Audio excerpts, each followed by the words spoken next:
Assalamu alaikum. Welcome all of you to another episode of our online New to Islam chat show, where we have guests, new guests every time, telling their story and why they decided to accept Islam. Today we have with us Brother Simon, aka Saif, I believe, your Muslim name, who is from, Exactly. actually, I won't tell them where you're from. I'll let you introduce that. So if you could start, please, first of all, by telling us, who you are, where you're from, and a bit about yourself, if you don't mind. Definitely. Well, as you've all heard, my name is Simon Schmidt, and I'm actually from Switzerland. I was born in Abu Dhabi in 1989 and raised in Switzerland, actually. So at the age of 2, or my parents went back to Switzerland. And I was raised in a Catholic family. And then from the age of 9 till 16, I was in Catholic boarding school. Okay. And well, we always traveled between the UAE and Switzerland because of my parents' work, but mainly resident in Switzerland. So maybe 2 months a year maximum we were in the UAE. I came back to the UAE in 2010 and resident since then here, and not planning to go back. And a bit more about me and maybe work, I would say I worked mainly in private banking and still do kind of. Now I work in asset management and commercial brokerage. That's a summary about me, I would guess. Okay, great. Interesting. Which part of Switzerland, if you don't? I'm just curious. I grew up in the French part, but originally from the Swiss German part, from Okay. Lucerne. Lucerne, yeah. I've been to many places in Switzerland, which is why I was just curious. Yeah, Very beautiful country. it is. I guess that, you give an introduction to yourself, obviously. So that people are probably wondering, okay, this guy's from Switzerland. He may have been born in Abu Dhabi, but he was brought up in Switzerland. You went to a Catholic boarding school. So they're probably wondering, how did you become, especially as you spent most of your life back in Switzerland, how did you start becoming or interested in Islam? How can I say? I mean, as I said, from early age, I was regularly to church. I mean, in boarding school, I went once to twice a day to church. But with time, I grew interested into Islam. How would I say? I mean, I was always close to religion, but I was interested in Islam already. I think at the age of 15, I started to be interested. I don't think I felt really fulfilled with Christianity. I was looking for something else which would answer all my questions I had at that time. I planned to learn more before taking the step and convert to Islam or embracing Islam. Yeah, that's about it. I think it came quite early with age, the interest into Islam, but taking the step is something else. So And I took this, yeah. So, how did you? Of course, you became interested, but was there anything? How did this just come in your mind? Islam? Did you come in touch with Muslims? Did you? How did you start to? What was the initial thing that kind of got you interested, and then how did you start to know more before you obviously No, were that's just, taking the step? But how did you kind of get the information that it led you to taking the step, as they say?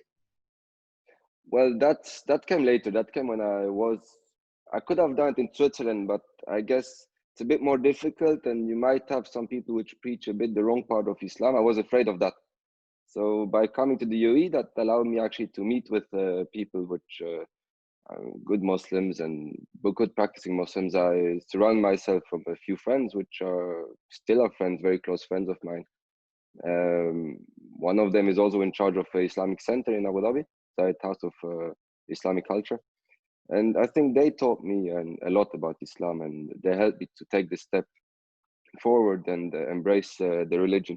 I did take my time, yes, and I think everybody should take its time also. That shouldn't get forced into anything he doesn't feel comfortable with. But for me, yeah, I think friends around me they showed me the beauty of Islam, and then by learning more, reading more into it, there's a lot of books you can get in the Islamic centers which teach you a lot. You have very good teachers in the Islamic center which teach you also the beauty of Islam. And I think then in 2013, 14, I did take the step and embrace Islam.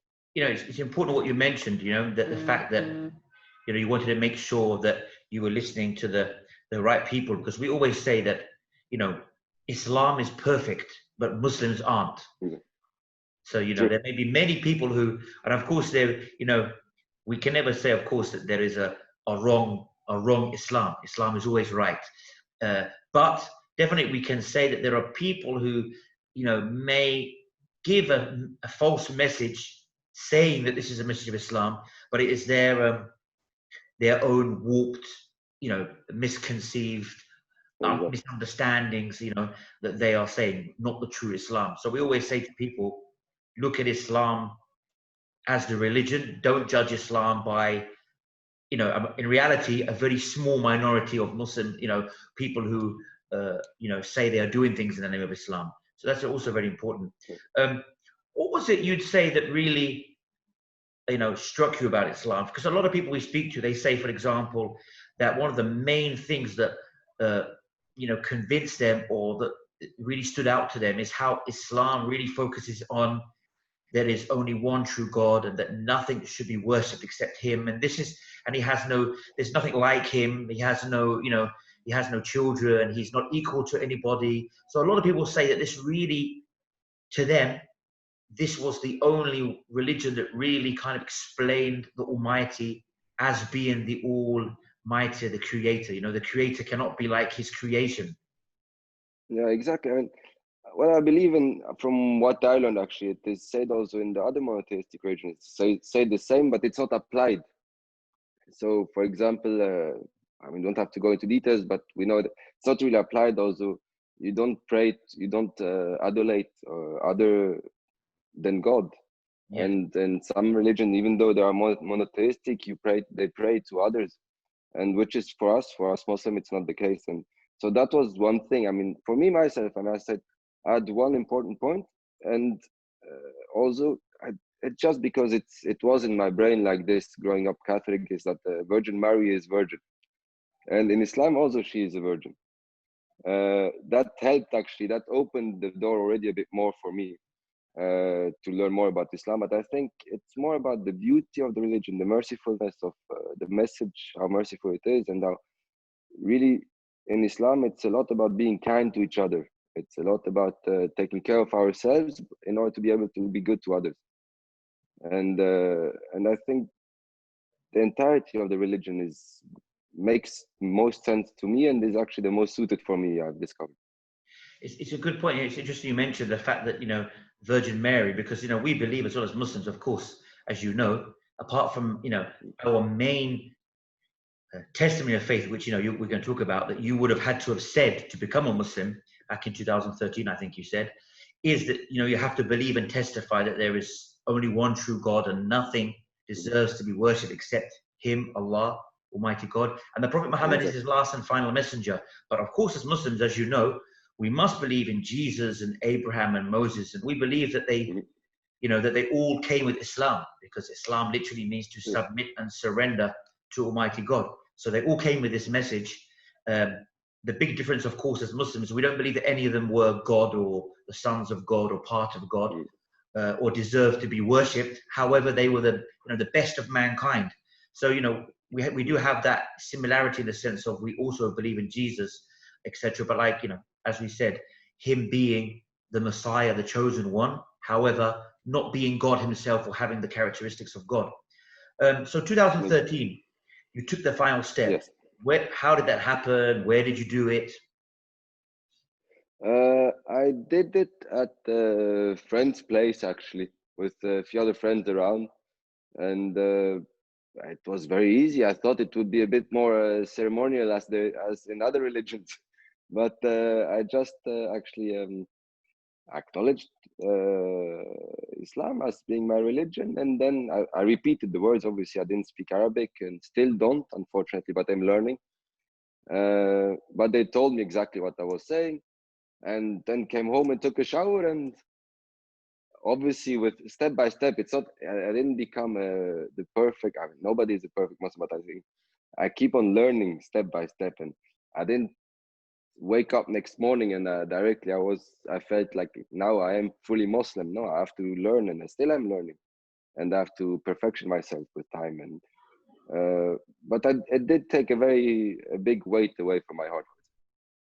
I mean, that's, you know, it's good what you said. You know, a lot of people have this misconception, and I've heard this throughout many years, where people say, you know, I know Islam is the truth. It makes complete sense, you know, but I can't become a Muslim because, you know, I know myself, I have this weakness or that weakness, or I'll never be a very religious man, so therefore I'm not going to become a Muslim. Or we have some people on the other side say, you know, I want to become a Muslim, but first I'll read the Quran, the whole Quran from beginning to end, once, twice, three times. I'll fast the whole month of Ramadan. I'll start praying 5 times a day for 2 months so that I know I can commit. Then once I've done that, then I will take the step and finally become a Muslim. Where, of course, you know, like you said, no one's perfect. No one will wake up being perfect. It will take time for everybody. You know, everybody's different. But the main thing is, you know, if you've come to the conclusion, you know, that it makes complete sense and you believe it, why would you, you know, kind of kid yourself, or why would you not take the final step? You know, you'll never be perfect, but it's better to be it's better to recognize that belief and take that step and be an imperfect, than to know it's the truth, know that you believe in it, but just keep, you know, delaying it, or not accepting it because you think you won't be perfect, because, well, nobody will ever be perfect. Exactly. So once you became Muslim, this is often a question people ask, for those people who are thinking of becoming Muslim. They think, you know, like, how will I, you know, what will my friends and family say? How can I, you know, how can I continue to live my life when I've lived most of my life as a non-Muslim? So what was your experience in that regards? Well, I was quite lucky on that point. I mean, considering my family, they were quite open-minded. My father was very straightforward. He said, "Look, I take my path. We all have the same goal in the end, that's for sure." But I mean, I got told as long as I respect people, they don't have any issues with me praying and to whoever and however. So the family was quite open-minded about it, and that helped quite a lot. Regarding the friends, I already had quite a few Muslim friends around me, and I still have Christians, Muslims, and Jewish. I mean, I'm not categorizing like this, but they helped me also through it, and kept on learning, and still am learning. How was it taken? A few people. Sometimes they were a bit surprised and maybe against it also, especially when I go back to Switzerland sometimes. But I think with time, in life, with God's help, for sure, I'm quite convinced. People which are good for us stay around us, and the people which want us harm, that they kind of disappear with time. So, and that's what happened. So, I mean, I guess for the final question for today's episode, for those people out there who are, you know, looking into Islam, some of them may be still looking, some of them may have come to the conclusion that it makes complete sense. What would your advice be to them? Well, my advice would actually, as you said earlier, is maybe have few friends around us or people we can go to, like in Islamic centers, which read about Islam also, speak about it. I mean, there is an answer actually, there's an answer to everything in Islam. And but we have to take, I think everybody should take its time and not be forced into it. You should do it out of conviction. And maybe for somebody which is new Muslim, maybe to read on a regular basis, read Quran, still be surrounded by Muslim friends. Doesn't mean that he has to put the other friends out, no, but it's still good to learn, and going to this new Muslim classes which are provided by Islamic centers. That's very helpful, I guess, for new Muslims. It's good that you mentioned, you know, the fact that Islam has the answer for everything, because that's what we say. You know, we say Islam is a way of life. It literally, you know, pretty much everything you come across in life, there is some kind of guideline, there is some kind of spiritual guideline and advice and way to live your daily life. You know, so many things that I mean, there's so many things we could mention, but we know that just being good to your neighbor, just feeding your family, these are considered good deeds and acts of worship. So there's so much, like you mentioned, that we couldn't go on. It's been very interesting to have you on today's episode. And thank you for having me. Thank you for joining us. And as for the viewers, we thank you again for tuning in. And like we said, any of you who are watching this and have more questions, would like to reach out, you can do so via our social media, Islamic ICDXB, Islamic Information Center Dubai, on the various social media platforms. I'll be more than willing to answer your questions if you'd like to reach out for us. If you're not in Dubai, still feel free to contact us. We can either help you or put you in touch with people where you are, who will be able to give you the correct and true message of Islam, inshallah.